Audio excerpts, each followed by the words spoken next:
Ma, salamat ha. Simula pagkabata, ikaw na ang kasakasama. Gumagamot sa sugat ko sa tuwing nadadapa.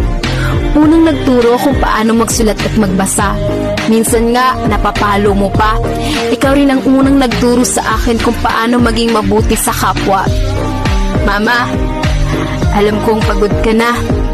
Alam ko rin na minsan umiiyak ka dahil sa problema. Pero di mo lang ipinapakita.